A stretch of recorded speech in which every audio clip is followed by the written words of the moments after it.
little readers, and welcome back to Storytime with Miss Free.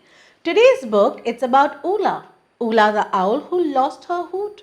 Oh, poor thing. I hope she finds her hoot back. What do you think? Will she? Let's find out. This book is written by Tim Bugbird and illustrated by Clare Fennell, and it's published by Make Believe Ideas. Let's find out now. Oola was tired after playing all night. Hoot, hoot, it's bedtime, she cried as she flew through the trees back to her nest.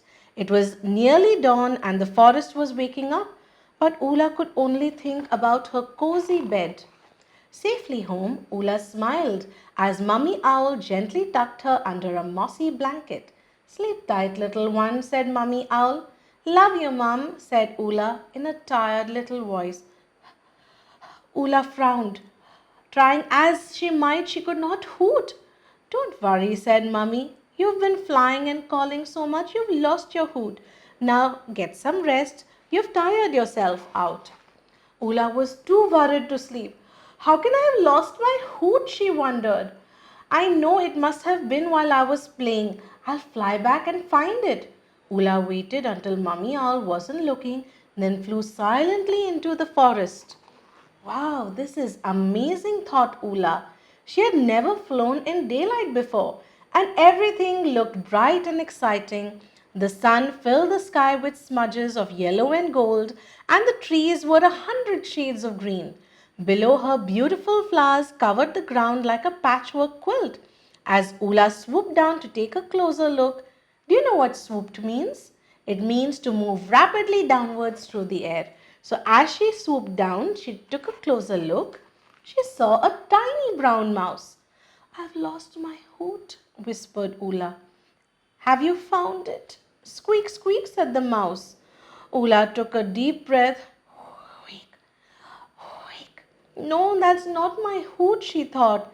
The mouse giggled and scampered into the bushes. Scampered? That means run with quick, light steps. Oola flew on towards the pond. Maybe her hoot was there. At the water's edge, Oola saw a speckled frog sitting on a giant lily pad.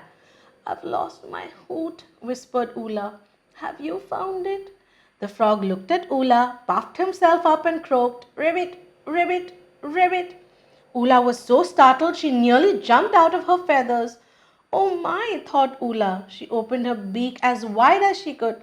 Hebbit, hebbit, hebbit, she croaked. No, that's not my hoot, said Oola. Her voice was so quiet that the frog could barely hear her. Oola carried on through the forest until she saw a bendy-legged grasshopper jumping in the grass. I've lost my hoot, whispered Oola. Have you found it? The grasshopper looked at Oola and bounced so high he nearly poked her in the eye.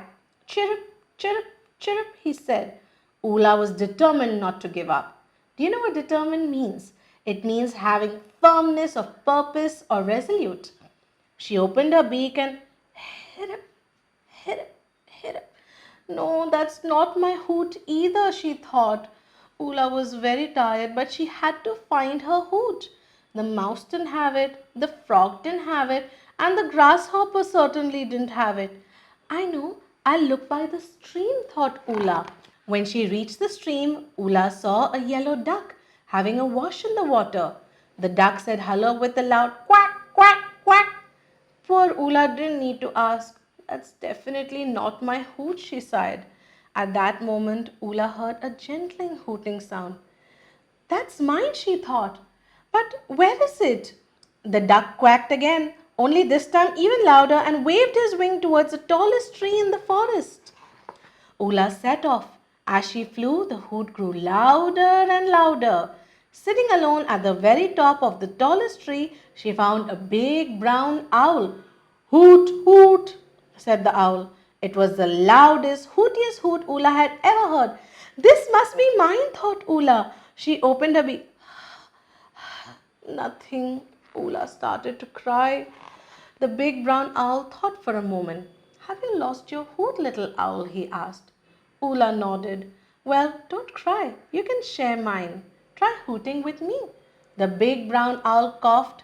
took a deep breath and hooted at the top of his voice. Oola coughed, took a deep breath and still nothing. Try again, said the big brown owl. So Oola coughed, took a deep breath and hoot, hoot, hoot, she gasped. I found it. Thank you, brown owl. Oola couldn't wait to get back to the nest and tell Mommy Owl she found her hoot. She flew through the forest, hooting as she swept past the trees, the stream, and the pond until finally she was home. Mommy Owl was waiting inside the nest.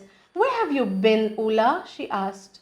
I've been so worried about you. I went searching for my hoot and I found it, said Oola proudly. Mommy Owl laughed and gave Oola a big owl hug. Thank goodness you're home, she said. I've been calling you all day and I've nearly lost my hoot. Don't worry, Mum, said Oola with a loud hoot hoot. You can always share mine. The end. That's such a lovely book. I'm glad she found her hoot back. I hope you enjoyed this book. Until next time, this is Story Time with Miss Pri.